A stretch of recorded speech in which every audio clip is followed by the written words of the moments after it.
Dah kebobot igi kendon, banla ban penyat cakmat igi Jingiakren Iasuk, bat kekenhon keng atiar kah Nyautrap National Liberation Council Hnlc.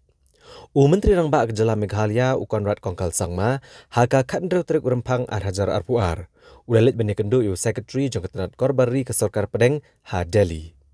Habakrani kinong tok kubor New Delhi Menteri Rang Ba Kejala Meghalaya Conrad Sangma ulong ba ke Sorkar jela kakwa ban penyat caprang ya kini Jingiakren.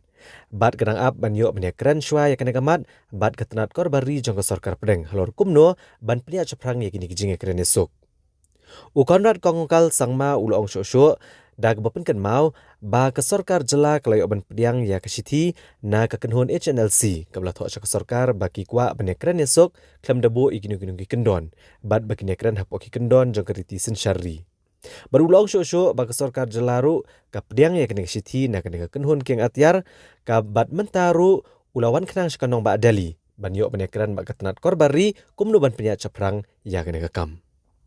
I had a meeting today with the Home Secretary and other officials of the MHA, and it was regarding the communication that we have received from Hnlc, where they have expressed their desire to have talks with both Government of India and Government of Meghalaya in the interest of overall peace in the state, and they've mentioned in the letter that they are coming forward unconditionally as well as to discuss within the parameters of the Constitution of India.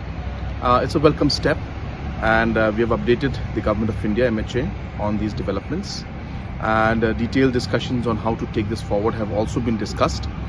It will not be appropriate for me to share those details at this point in time, but it was a very positive meeting, and we will take the steps forward as per discussion with the MHA, and in the next few days more developments will take place.